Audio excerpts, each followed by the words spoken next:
अस्सलाम वालेकुम, आप देख रहे हैं सिटी से सवाल। मैं हूँ सैयदा आयशा नाज, मेरे साथ मौजूद है नजम सेठी साहब। वालेकुम। सर साहब, ऐसा लगता है जैसे सीज़न ऑफ सीज़ फायर है। अच्छा। अमेरिका जैसे पाकिस्तान की फॉरेन पॉलिसी का जो एक अहम दरीना मसला रहा है इंडिया पाकिस्तान ताल्लुकात, उसमें वो सीज़ फायर करवा रहा है, तो दूसरी तरफ चाइना हमारा अफ़गानिस्तान के साथ पैचअप करवा रहा है। कितने ट्रस्ट डेफिसिट है, फिर काउंटर टेररिज्म, कुछ ऐसे टेररिज्म के वाक़यात हैं सरहद पार जिसकी वजह से हमेशा अफ़गानिस्तान से हमें शिकायत रही। लेकिन बहुत बड़ी डेवलपमेंट हुई, बीजिंग में एक मीटिंग फॉरेन मिनिस्टर्स की, इन तीनों मुल्कों के ट्राइलेटरल इनफॉर्मल मीटिंग थी, लेकिन उसके बहुत बड़े बड़े टेक अवेज़ हैं जिनका जो इजहार है वो इसहाक डार साहब ने किया है, और उन्होंने इसे टर्निंग पॉइंट भी करार दिया है। और उसमें CPEC 2.0 के बारे में भी उन्होंने कहा है कि कुछ चीज़ें तय पा चुकी हैं, और ये कि एम्बेसडर्स अब दोनों मुल्कों में तैनात किए जाएंगे, कैपिटल में अफ़गानिस्तान और पाकिस्तान, जिनके ताल्लुकात तलखी का शिकार रहे हैं। लेकिन अब ऐसे लगता है कि बेहतरी की तरफ चीज़ें जा रही हैं, वो भी चाइना की सरपरस्ती में। तो बहुत से सवाल पैदा होते हैं क्योंकि इस खित्ते में बहुत हलचल है इंडिया के होते हुए, और फिर अमेरिका इस खित्ते को कैसे देख रहा है। बगराम एयरबेस के हवाले से इंडियन प्रेसिडेंट का बयान भी रिकॉर्ड पर है। तो मैं आपसे ये जानना चाहूँगी कि क्या इस बैठक के बाद पाकिस्तान और अफ़गानिस्तान के ताल्लुकात के नए दौर का आगाज़ हो सकता है? आयशा, बहुत अहम डेवलपमेंट है ये, और ये आइसोलेटेड डेवलपमेंट नहीं है, इसका ताल्लुक और बहुत सी चीज़ों के साथ है। अब शुरू यहाँ से बात करते हैं कि ये वाज़े हो गया है कि अमेरिका और चाइना मेन कॉन्ट्रडिक्शन है। अमेरिका रशिया नहीं रहा, अमेरिका यूरोप नहीं है, अमेरिका मिडल ईस्ट नहीं है। अमेरिका के अंदर सारे सिक्योरिटी एक्सपर्ट्स और थिंक टैंक्स जो हैं वो यही कह रहे हैं कि अगली जो आ रहा है, जो कंपटीशन या कॉन्फ्रंटेशन आ रही है between America and China. America इस वक्त ग्लोबल लीडर है, और ये कहा जा रहा है कि अब चाइना उस जगह पे पहुंच रहा है कि China will challenge America for global leadership. इसके बहुत से सिग्नल्स मिल रहे हैं। इकोनॉमिक ग्रोथ चाइना की road and belt initiative, China के एक्सपोर्ट्स, चाइना के सरप्लसेस, जिसकी वजह से अब डोनाल्ड ट्रंप ये टैरिफ वॉर शुरू करना चाह रहा है। ये सारी चीज़ें जो है they are all aimed at stopping China's growth. Okay, so main contradiction in global politics now is going to be between America and China. इसको अगर आप सामने रखें और इस कॉन्टेक्स्ट के अंदर फिर आप देखें तो आपको अमेरिका की पॉलिसी तो समझ आ रही है कि वो तो they will contest every space, मगर चाइना क्या करेगा? How will China deal with this? पहले तो चाइना की तरफ से आपको कोई इशारा नहीं मिलता था, वो बेसिकली फोकस करते थे अपने इकोनॉमी के ऊपर, इंटरनल स्टेबिलिटी, डिफेंस और एक्सपोर्ट्स। उनके लिए economic growth was the critical area. अब आपने देखा कि पहली दफ़ा चाइना खुल के अपनी सिक्योरिटी डायमेंशन जो है उसको भी आगे बढ़ा रहा है, और मैं समझता हूँ ये अमेरिका की वजह से अब ये फैसला हुआ है चाइना के अंदर कि इट्स टाइम कि हम भी अब थोड़ा सा अग्रेसिवली कॉम्बैट करें इस चीज़ को। एक ये कि उन्होंने ताइवान के ऊपर फिर से अपने क्लेम्स जो हैं वो फिर से रिन्यू करने शुरू कर दिए। और इस वक्त जो बात होती है अभी, फॉर एग्जांपल ये जो हमारी झड़प हुई है इंडिया के साथ, जो इंटरनेशनल एक्सपर्ट्स ये कह रहे हैं कि चाइना के वेपन्स जो हैं वो टेस्ट हो गए हैं without any war in with China, और चाइना को बहुत इसका फ़ायदा हुआ है कि उनके जो एडवांस वेपनरी है वो पाकिस्तान के ज़रिए टेस्ट हो गई है। मगर अमेरिका पे जो एक्सपर्ट्स बैठे हुए हैं वो ये कह रहे हैं कि ये एक्चुअली एक ड्रेस रिहर्सल है चाइना के लिए, कि जबकि वो किसी न किसी स्टेज पे ताइवान को हड़प करना चाहेगा, कैप्चर करना चाहेगा। और चाइना जो है वो उसने कभी भी वो डिमांड अपनी छोड़ी नहीं है। अभी वो बहुत सेंसिटिव है ताइवान के मामले, और लोग ये समझ रहे हैं कि ये सारी डेवलपमेंट जो हो रही है चाइना किसी न किसी स्टेज पे ये वेपन्स जो है they will come in use, और जो उनके अगले एडवांस वेपनरी भी जो है वो भी यही है, in order eventually to get Taiwan. That's a open conflict. उधर से क्वाड बन गई है जी against China, India, Japan, Australia, America, ठीक, क्वाड बन गई है। तो ये बिल्कुल ऐसे लग रहा है कि कॉन्फ्लिक्ट जो है ताइवान, साउथ चाइना सी, ईस्ट चाइना सी, और ये वही रूट है चाइना के लिए जो कि जिसके ज़रिए उसकी सारी शिपिंग और एक्सपोर्ट्स होती है और इंपोर्ट्स होती हैं। एक ही सी लेन है। ये आगे सोच के चाइना ने CPEC बनाया था कि हमारे पास अगर यहाँ कोई जंग वंग होती है या सी लेन्स ब्लॉक हो जाती हैं तो China should have another route. हाँ to get to Europe right and to the Middle East. तो उस सिलसिले में चाइना ने लंबी सोच रख के और उन्होंने ये सिपेक शुरू किया था। मगर सिपेक का ये नहीं था, it was not just China Pakistan economic corridor. CPEC एक रोड एंड बेल्ट इनिशिएटिव का हिस्सा है, BRI ठीक, BRI का। अब BRI क्या थी? BRI के दो हिस्से हैं। एक ये है कि लैंड रूट्स जी, और ये यूरोप तक पहुंचना है। तो उस सिलसिले में काफ़ी अरसे से चाइना ने ये सिपेक के ऊपर जब शुरू किया, उससे पहले चाइना पाकिस्तान आने से पहले चाइना ने 90s के अंदर ये प्लानिंग की थी कि चाइना से उज़्बेकिस्तान एक रेलवे लाइन बनाई जाए। कोई 700 किलोमीटर के करीब वो रेलवे लाइन है, मगर बहुत मुश्किल लाइन है, over many mountains and countries. वो चाइना काश्गार प्रोविंस से लेके और वो जाती है किर्गिस्तान से उज़्बेकिस्तान से वो लिंक अप कर जाती है विद रशिया, और रशिया के जरिए वो यूरोप पहुंचती है। और वो लिंक उज़्बेकिस्तान से जब करती है तो वहां से वो ईरान के साथ भी उसकी लिंक बन जाती है। अच्छा, ये 5 नेशन रेलवे जिसे कहते हैं। तो ये चाइना, किर्गिस्तान, उज़्बेकिस्तान, राइट, इसे CKU कहते थे। ओके। तो ये बहुत से इसके लिए मुश्किलात आई। पहले तो रूस तैयार नहीं था इसको सपोर्ट करने के लिए। वो समझता था कि ये हमारी मोनोपोली है, ये तो यूरोप और चाइना को हम क्यों दें। अच्छा। मगर वो मसला हल हो गया। फिर technical problem of different gauge की रेलवे लाइन, उधर किसके साथ लिंक करना है, कैसे है, पैसे कहाँ से आएंगे एंड सो ऑन। तो 90 की दिहाई से ये प्रोजेक्ट डेवलप हो रहा था, डिस्कस हो रहा था। अच्छा। अब क्या हुआ है कि चाइना ने फाइनली डन कर दिया है। वो रेलवे लाइन जो है वो बननी शुरू हो गई है, and it will take China across Kyrgyzstan into Uzbekistan, ठीक, एंड कजाकिस्तान, राइट। तो that is the route now to Europe via Russia, and it is also route to Iran. China needs oil. ये sanctions जो होती हैं, China needs oil. Iran is a safe secure source of oil for China, ठीक। अच्छा, अब CPEC भी इसीलिए था कि ये इधर से निकला जाए जी। और सिपेक के जरिए अफगानिस्तान को के साथ लिंक किया जाए, सिपेक को, और अफगानिस्तान को लिंक किया जाए विद उज़्बेकिस्तान एंड कजाकिस्तान, ठीक। तो China was doing this sort of thing. इधर से ऊपर से आ रहे थे और इधर से वो नीचे से जा रहे थे। नीचे से ऊपर वाला प्रोजेक्ट उन्होंने स्पीड अप कर दिया। कब उन्होंने स्पीड अप ऊपर वाला प्रोजेक्ट उस वक्त किया जब इमरान खान की हुकूमत पाकिस्तान में आई, राइट। ये बड़ी इंपॉर्टेंट डेवलपमेंट है। अच्छा। और इमरान खान की हुकूमत जब आई तो उन्होंने सिपेक को रोक दिया। जी, वो एक आर्टिकल आया था फाइनेंशियल टाइम्स में, रज़ाक दाऊद साहब ने 2018 में एक इंटरव्यू देते हुए कहा, और रज़ाक दाऊद साहब उस वक्त कॉमर्स मिनिस्टर थे इमरान खान की रेजिम में। उन्होंने ये कहा कि हम चाहेंगे कि जो चाइना के साथ नून लीग वालों की हुकूमत के जो मुआहदे हुए हैं उनको हम खोलेंगे, क्योंकि हमारा ख्याल है वहाँ गड़बड़ हुई है। अच्छा। और उनकी सारी तफ्तीश करेंगे हम। अच्छा, आपको ये मैं बता दूं कि जो भी मुआहदे हुए थे उसके अंदर एक क्लॉज ऐसी थी जिसमें ये था कि ये मुआहदे आप डिस्क्लोज नहीं करेंगे टर्म्स इसकी। जी। मुझे याद है कि एक मीटिंग में मैंने ये सवाल भी पूछा शहबाज शरीफ साहब से, पंजाब में थे जब वो, कि आप ये बना रहे हैं ऑरेंज लाइन और ये और वो, तो ये चाइनीज़ लोन्स आ रहे हैं, ये चाइनीज़ इन्वेस्टमेंट आ रही है, तो हमें दिखा सकते हैं आपके अग्रीमेंट्स। तो उन्होंने कहा नहीं, वो अग्रीमेंट सीक्रेट एग्रीमेंट्स हैं। तो क्यों सीक्रेट है?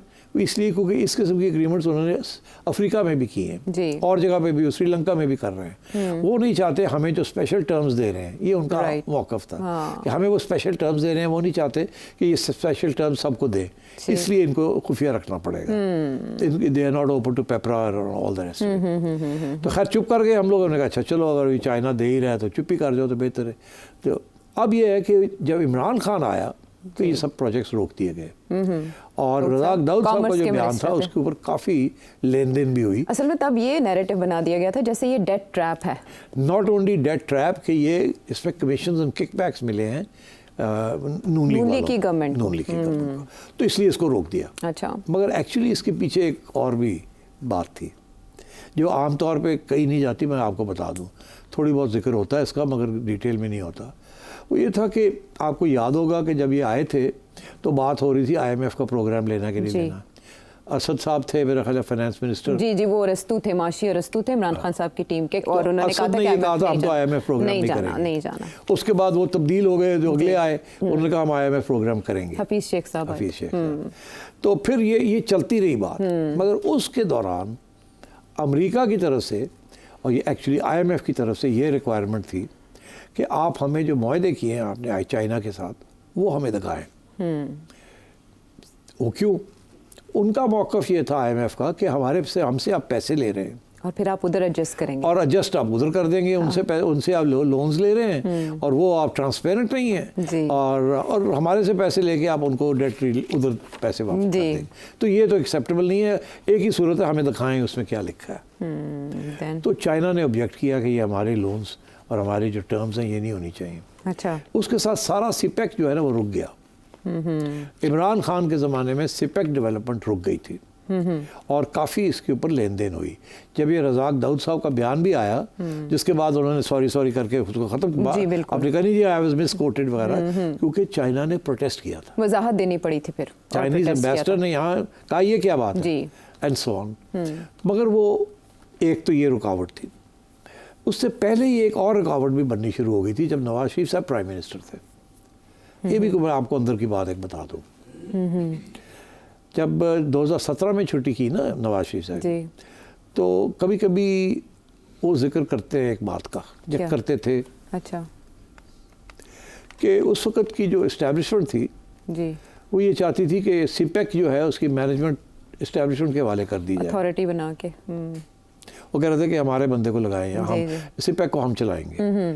मियाँ साहब का ये था कि नहीं, ये मेरा प्रोजेक्ट है, ये नून लीग का प्रोजेक्ट है और ये हम चलाएंगे इसको। तो इसके ऊपर थोड़ी बहुत लेन देन भी हुई कि सेक्रेटेरिएट बनाया, उसके अंदर हमारे वाले करें। उन्होंने कहा नहीं आपके वाले तो नहीं, ये तो हम करेंगे। तो उन्होंने कहा अच्छा हमारा बंदा रख लें बीच में, ये सेक्रेटरी जो है एंड सो ऑन। तो मियाँ साहब नहीं इस बात को माने और इसकी वजह से भी थोड़ी सी टेंशन हो गई थी 2017 में। One of the reasons is get rid of him, ये तो is not giving us what we want. जैसे ही इमरान खान साहब आए, पहले तो सिपेक के ऊपर प्रॉब्लम शुरू हो गई इस किस्म की IMF की वजह से।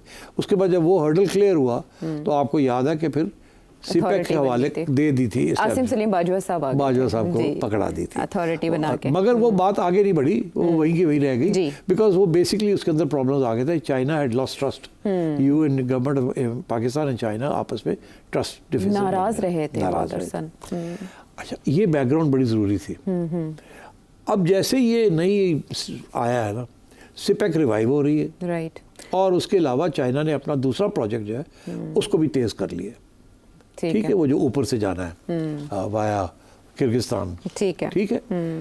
मगर अब आता हूँ मैं, ये बैकग्राउंड थी, आपका जो सवाल है उसका जवाब देने के लिए। ठीक, अब ये है कि चाइना ने अफगानिस्तान को न्यूट्रलाइज करना है, क्योंकि सिपेक अगर चल पड़ती है इधर तो फिर अफगानिस्तान पे अगर नहीं पहुंचेगी तो फायदा क्या? रूट तो चाहिए, रूट तो वही चाहिए, उधर से जाना है आपने जी। हमने तो इधर सारा इंफ्रास्ट्रक्चर बना लिया, सड़कें वड़कें बन गई, ये हो गया। अब अफगानिस्तान ब्लॉक पड़ा हुआ है। अमेरिका के ज़माने में भी ब्लॉक था, अभी भी ब्लॉक्ड है। वो जो उम्मीद थी कि अमेरिका जाएगा तो तालिबान पाकिस्तान के तल्लुकात अच्छे हो जाएंगे, वो अच्छे नहीं हुए, जिसकी वजह से अभी भी ब्लॉक खराब हो गए। तो अब चाइना ने ये सोचा है कि वक्त आ गया है कि स्टेप इन। अच्छा, उन्होंने लॉन्ग टर्म थिंकिंग सोच के सबसे पहले China was one of the few countries जिसने अपना सफ़ीर विदाउट रिकग्नाइजिंग दी अफगान गवर्नमेंट, अभी रिकग्निशन नहीं दी मगर अपना सफ़ीर भेज दिया सबसे पहले। और वहाँ ऑलरेडी बातें शुरू होगी तालिबान के साथ of road and red links and mineral exploitation. तो ये डीलें वहाँ उन्होंने शुरू कर दी थी। अच्छा, अब उन्होंने देखा है कि जी अब वक्त आ गया कि पाकिस्तान को और अफगानिस्तान को भी मिलाना है ताकि सिपेक जो है ये आगे बढ़ सके, ताकि उनका जो बेसिक प्रोजेक्ट है of bypassing the East and South China Sea, और वहाँ जो टेंशन्स बढ़ने वाली हैं स्पेशली अगर चाइना के इंटरेस्ट है इन ताइवान, तो वहाँ प्रॉब्लम बन सकते हैं। अच्छा, तो इसलिए वो अब अल्टरनेटिव रूट्स को पक्का कर रहे हैं। So it is in their interest कि ये अफगानिस्तान को साथ लेके चलना है। पाकिस्तान अफगानिस्तान के प्रॉब्लम चल रहे थे, चाइनीज़ स्टेप्ड इन कि ये मसले को हल किया जाए, और वो हल करने के सिर्फ दो ही रास्ते हैं जो यहाँ ब्लॉक हुआ हुआ है। एक ये कि हमारा ये है कि हमने तालिबान की इतनी मदद की, सब कुछ किया, और आप जाके देखें हमारे साथ क्या, वो TTP को वहाँ बैठा लिया और वो हमें तंग कर रहे हैं, BLA को बैठा लिया और हमें तंग कर रहे हैं, और हमारी बात नहीं सुन रहे। उधर उनका ये कहना है तालिबान का कि ये हम इनको नहीं हाथ लगा सकते, नहीं तो हमारे अंदर सिविल वॉर हो जाएगी, हम इनसिक्योर हैं, हम नहीं टीटीपी को टेक ऑन कर सकते। साथ ये भी कि जी आपने तो अब रिपैट्रिएट करने शुरू कर दिए हैं, मुहाजिरीन वापस भेजने शुरू कर दिए हैं, बहुत बड़ा इशू है ये, बहुत बड़ा इशू है। तो मतलब इस किस्म के टेंशन अब चल रहे हैं। चाइना है स्टेप्ड इन, चाइना के जियो ग्लोबल इंटरेस्ट्स डिमांड कि ये अफगानिस्तान को खोला जाए for Pakistan to reach, for CPEC to go through जी। और इसकी वजह से ये सारी अब चाइना है स्टेप्ड अप डिप्लोमेसी, और उन्होंने अफगान्स को और पाकिस्तान को इकट्ठा कर दिया है, उनको बुला लिया। आपने देखी तस्वीर, दोनों के हाथ पकड़े हुए उन्होंने। ये China is a new China, ये पहले कभी इस किस्म की चीज़ नहीं करता था, वो अब माइंड इट्स ओन बिजनेस। अब it is stepping up and creating space for diplomacy and for power projection. जो रोल पहले यूएस का होता था अब चाइना ने पकड़ लिया।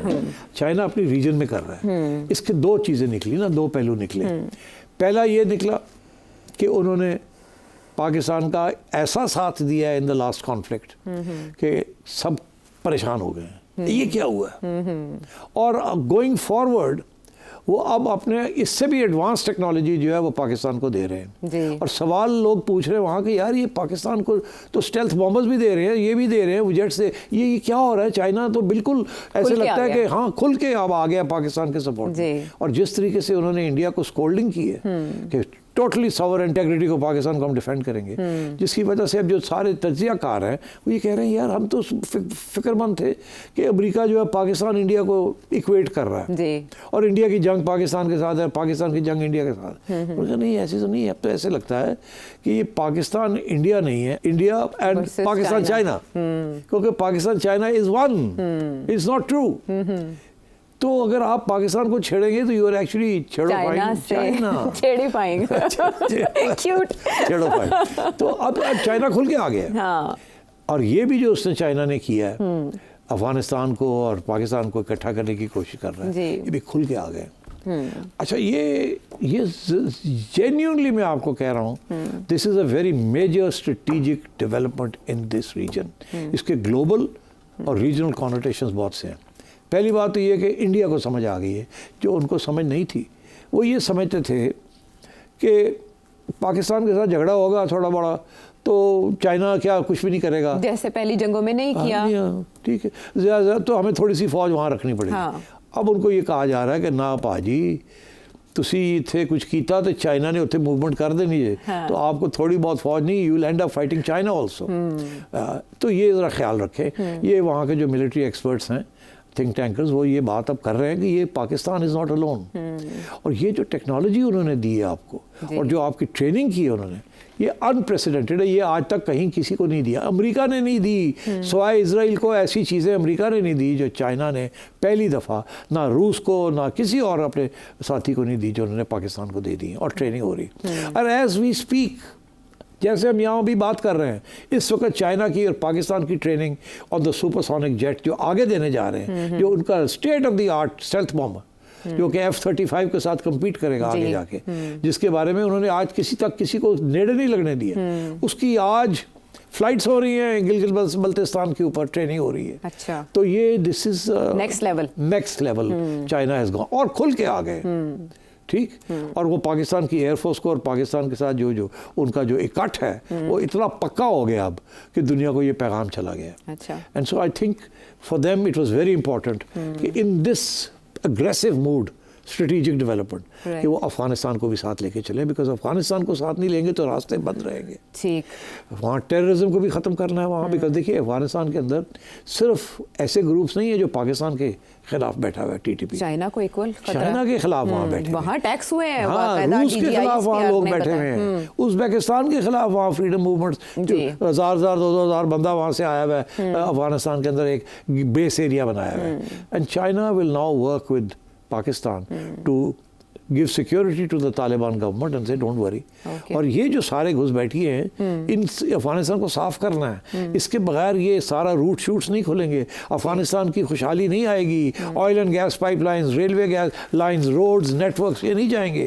अगर अफगानिस्तान को खुशहाली चाहिए तो they need to plug into this सही। नेटवर्क जिसको पीछे चाइना है। तो अब जॉइंट एक्शन फोर्स बनेगी, जैसे पहले चाइना पाकिस्तान की बात हो रही थी कि मिलिटेंट ग्रुप्स के खिलाफ, टेररिस्ट ऑर्गेनाइजेशंस के खिलाफ जॉइंट फोर्स बनेगी, तो अब ये तीनों मुल्कों की एक जॉइंट फोर्स मेरा नहीं ख्याल, it's too early for that. Okay. I think बात हो सकती है, ठीक। बातें जरूर की गई होंगी कि जॉइंट फोर्स की गई है, हाँ। मगर अभी it's too early for that. सबसे पहले तो ये है कि तालिबान और पाकिस्तान को इकट्ठा करना है, और पाकिस्तान तालिबान उसी सूरत में इकट्ठे होंगे जबकि टीटीपी और BLA वगैरह को फारग किया जाएगा। उसके लिए बड़ी प्लानिंग करनी पड़ेगी।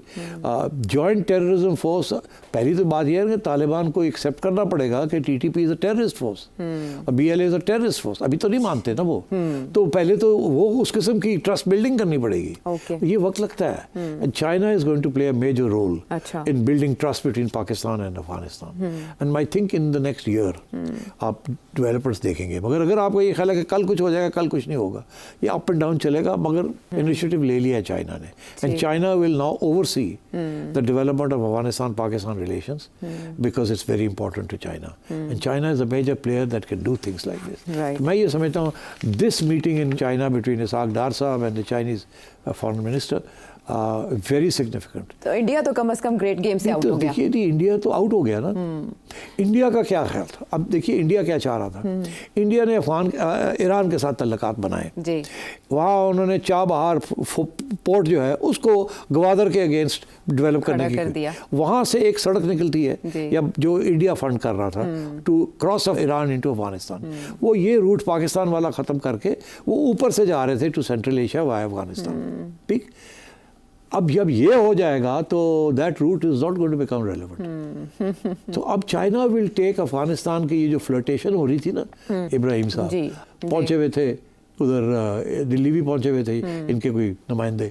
हाँ, तो मेरा ख्याल है ये इंडिया अफगानिस्तान ये सिर्फ गेम थेरी है थोड़ी सी। अफगानिस्तान फ्लर्टेशन करेगा इंडिया के साथ, but I think Afghanistan will realise कि उसके जो लॉन्ग टर्म इंटरेस्ट है are with China not with India, and I think India के साथ सिर्फ इतना है कि कुछ चीज़ें इंडिया से आती हैं और कुछ चीज़ें इंडिया जाती हैं, और वो एक ट्रांजिट ट्रेड के लिए वो थोड़ी बहुत पाकिस्तान के ऊपर प्रेशर है कि ये ट्रांजिट खोल दे, और जैसे मैंने प्रेडिक्ट किया था वो ट्रांजिट ट्रेड खोल दिया पाकिस्तान जी, वो चल रही है और बाकायदा DGISPR ने भी बताया, इसकी तस्दीक की। वो इसीलिए अब अफगानिस्तान को थोड़ा सा नरम रवैये के साथ करना है, and I think this is a very major development. रास्ते में हिकअप्स होंगे, जिनका ना लगन की थोड़े से मसले, हिचकियां होंगी, मगर वो फिर होता है, but I think now that China has stepped in, grip हो गई है in a very big way with Pakistan and Afghanistan.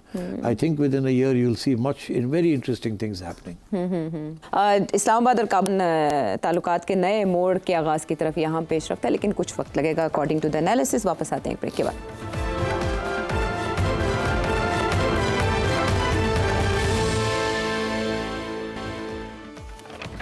Show में साथ देने का शुक्रिया। बहुत अच्छी पेशकदमी, आपने इसे बहुत बड़ी डेवलपमेंट करार दिया, लेकिन जाहिर है चैलेंजेस भी होंगे इस खित्ते में इसके लिए, इस इकट्ठ के लिए, और इसी चैलेंज में सबसे बड़ा चैलेंज अमेरिका है। जाहिर है सेक्रेटरी खारजा मार्को रूबियो ने यह कहा है कि अमेरिका जायज़ा ले रहा है इस बात का कि अफगानिस्तान के हुक्मरानों और तालिबान को गैर मुल्की दहशतगर्द तंजीम के तौर पर नॉमिनेट कर दिया जाए, नामजद कर दिया जाए। तो क्या अफगान तालिबान ब्लैकमेल हो सकते हैं अमेरिका के हाथों?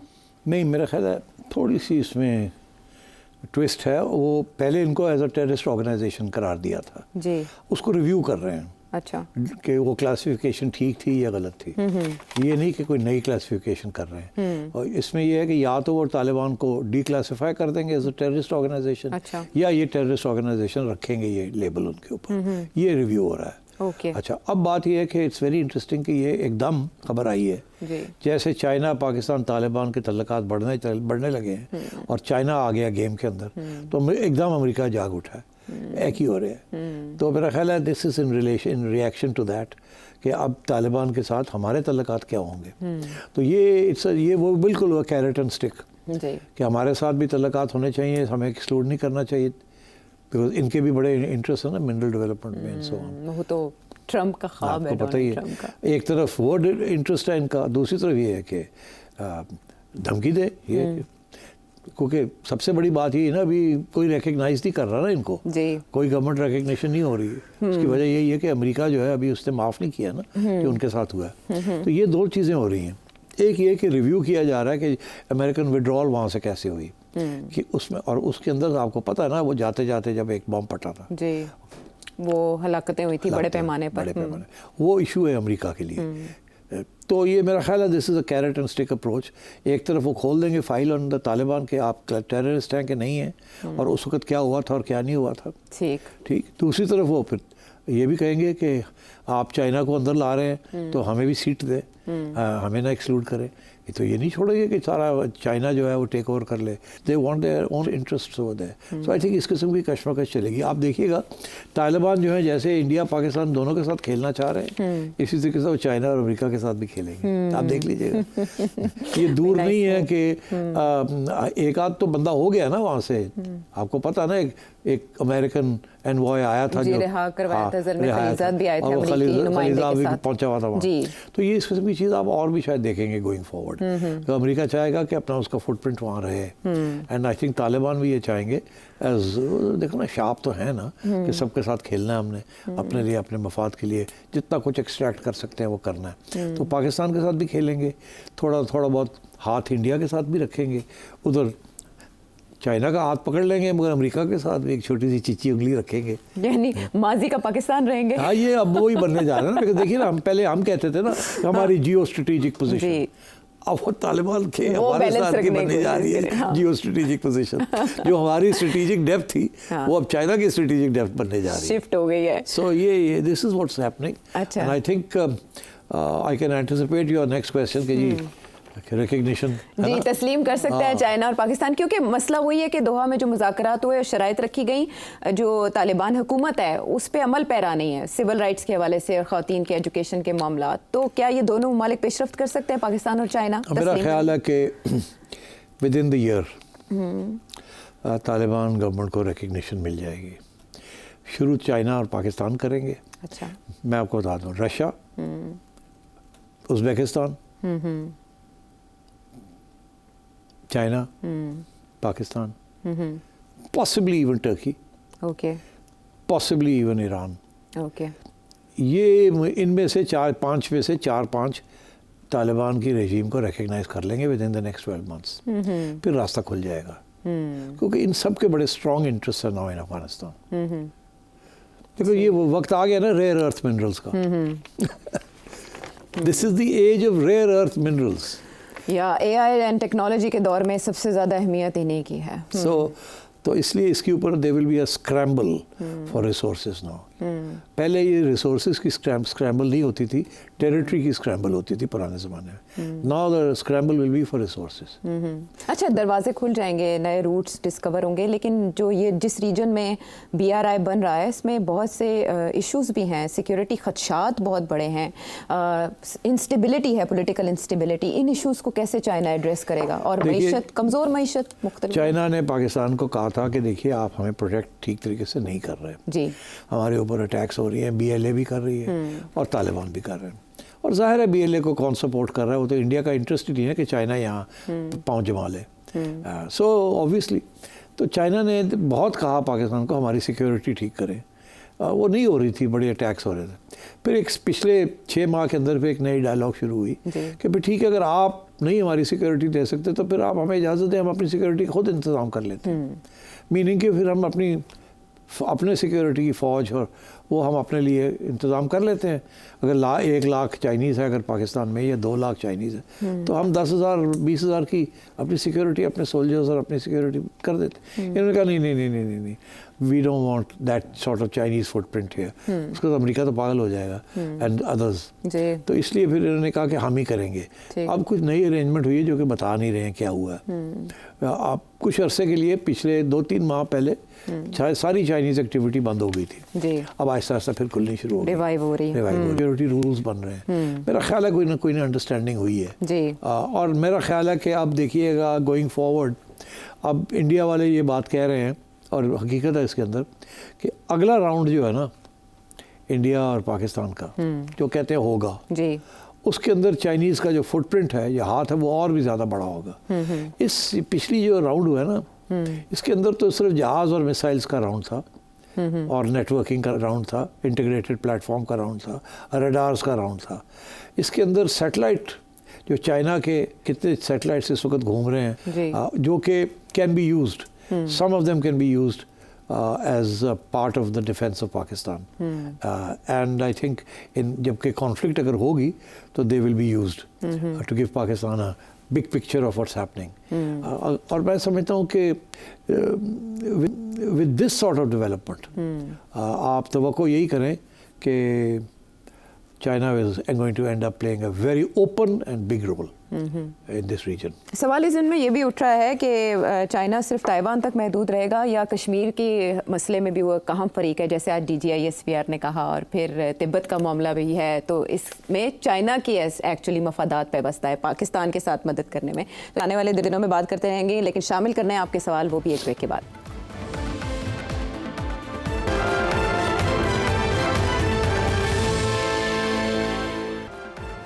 Welcome back to the show. वक्त कम, बहुत से सवाल। तो सबसे पहले डॉक्टर अवैस इस्लामाबाद से, इंडियन जिंग्विस्टिक मीडिया जो है इसकी ओरिजिन क्या है? मतलब 1971 के बाद जब इन्होंने इंडिया की वजह से पाकिस्तान टूटा तो नफरत तो पाकिस्तान में ज़्यादा होना चाहिए, तो पैराडॉक्सिकली इंडिया में ज़्यादा है, तो इसकी क्या वजह? Good question.